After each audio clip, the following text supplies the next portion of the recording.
As the Chelsea Hornets come off their second loss of the season, the focus is now squarely on Friday night's crucial region game. This matchup will determine where the team lands in the playoff bracket, and there's no doubt this group understands the stakes.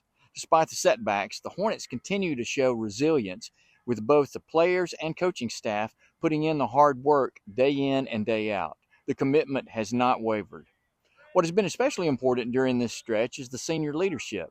These veterans have stepped up in a big way, leading by example, keeping the team focused, and setting the tone for the rest of the roster. They've been through the ups and downs, and their experience will be vital in what is essentially a must-win game. The team knows the challenge ahead, but they also know what they're capable of. With everything on the line, the Hornets are ready to fight for their spot in the playoffs. Friday night will show what this team is made of. On this episode of Inside the Hornets Nest, you'll hear from Coach Wright as he discusses last week's loss to Helena, as well as previewing Friday night's game against Benjamin Russell. You'll also hear from Aiden Hughes, as well as John Leith. Buckle up, Buttercup, because Inside the Hornets Nest starts right now.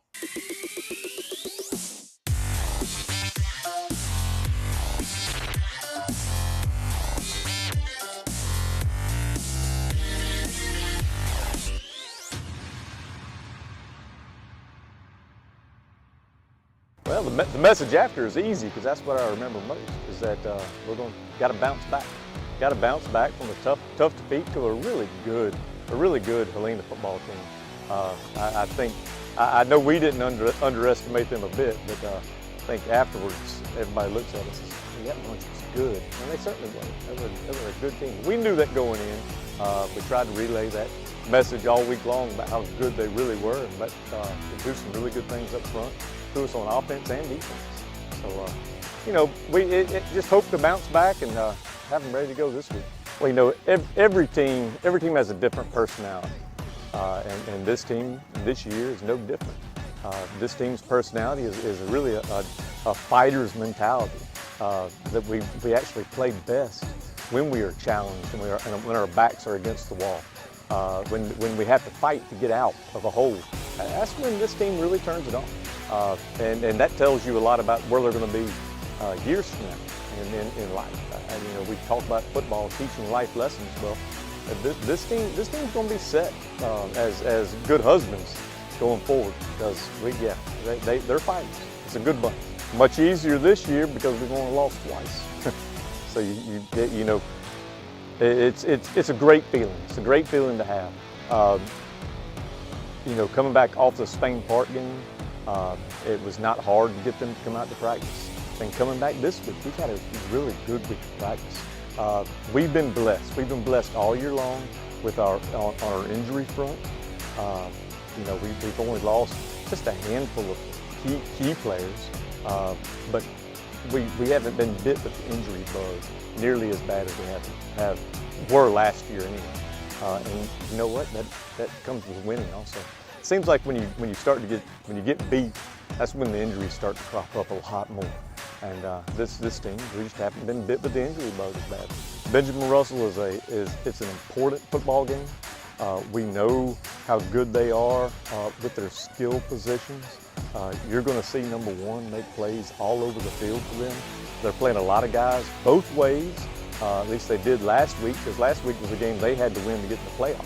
Now they're in the playoffs. Now we're playing for seeding and who we're going to play. So I'm not sure how much we're going to see both sides of the ball from them. I really don't. But if they do, they have some talented kids.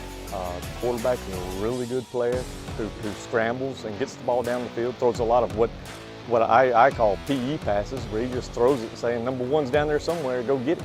And he does. He's a 6'4", I think an Auburn commit, but a really good player. Up front, we're going to have to deal with some more beef this week. The last 2 weeks we've been outsized, been outweighed, and this week's not going to be any different. I mean, we're going to line up against some 375 kids, 390 at one position, 360. There's some big ones. They're just like the Helena and Spain parts of the world up front. They're going to be good. It's going to be a challenging game, and we're going on the road. It's always fun to put a team on the road and go play somewhere else and go take over another place, another venue.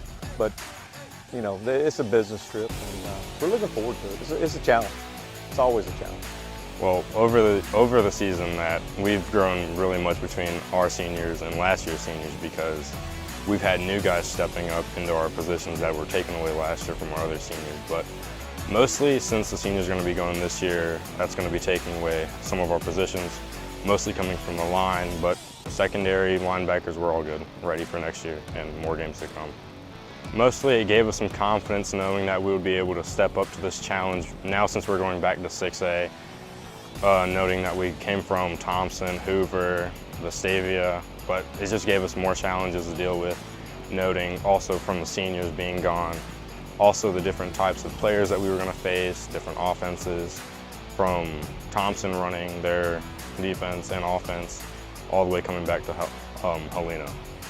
Well, mostly because we had to gain most of our size to be able to compete with the people in 7A, also with speed and being able to work with the faster speed, the stronger line, the better receivers, mostly just the size and the speed from 7A is coming down. And also with the teams that we faced, we also had to adjust more and communicate, which that helps us a lot coming down to 6A. Well, mostly I just try to be the best that I can because I'm trying to play college football at wherever, so I'm trying to learn as many positions, so if they want me to go somewhere, I'll be able to do it, no problem. I would feel like mostly the Helena loss was a lot more heartfelt to me because we had our stuff in our secondary, but we let a couple plays go by which were big plays that we could have fixed, but Spain Park was just, we had everything locked down, but it was just basically the run game that we needed to fix. So mostly we're gonna have to focus, well, number one being on the road, which is a lot more fun than staying at home because you get to travel a lot more. Also, you get to take over somebody's place, but basically all we're thinking of this as a business trip, have been like that since Pelham. So when we're going to Ben Russell, quiet, locked in, focused, ready to win. Well, going into the season, it was kind of, it was new to me, so the first goal was obviously to learn the playbook and really just become a football player. And as summer progressed and the season progressed, the goal was to be a game changer on the field and be that go-to guy on third down and just really be able to change the game in a good way, whether receiving or blocking. I'd say in the huddle, those late game situations, me and Miller and the receivers, we'll talk a little bit, but the O-line gets us going. They really hyped us up in the huddle, and we know that we got Miller who can make the big time play, Chase and CJ and Turner and Caden. So we just have faith, especially late in the game, that we're gonna get it done. I think it's younger. Like watching the past 2 years, I think it was mainly seniors, and this year we had a couple juniors step up and Luke Harrison, a sophomore, step up. So I'd say it's definitely younger. Honestly, I'd say probably the Chilton County touchdown I thought was cool as a play we had been working on all week, and then also getting up from the hit at Spain Park because I hadn't played and I didn't know how that would feel. I haven't felt that kind of hit yet. And getting up from that, I thought it was pretty good. Well, when I hear a play I know is coming to me, I first make sure I know the play, and then I just know I gotta stay focused. Sometimes I get a little antsy and try to run before I really catch the ball, and I just gotta really focus on making that catch and then make the play after. For me, I think it's honestly changed the culture in Chelsea. Chelsea football always hasn't been the biggest thing, and now everybody. What Coach Holmes' goal, he said, was for us was instead of people asking, are we going to win on Friday, as to how much are we going to win by on Friday. I think we started to hear more of that and just more belief in the community, and it's been awesome. It's awesome. I mean, the band, especially at home pep rallies, they really get everyone going. The drum line, and everyone else, and the student section is just, it's awesome. They're here probably an hour before the game. You got the flag runners out there. They're getting their job done, and it really brings everyone together, and they'll rush the field after the games and show support. And, I mean, it's awesome. It's a great community. Of course, we want to stop the couple losses we've had the past couple weeks, but the main message is to host, or not host a playoff game, but get that 3 seed and be able to win that first playoff game, come host a playoff game. The game plan against their defense, I'd say, is just make the easy plays, do the little things right. That's something we haven't done great the past couple of games. And I think we do the little things, we should be able to come out on top Friday.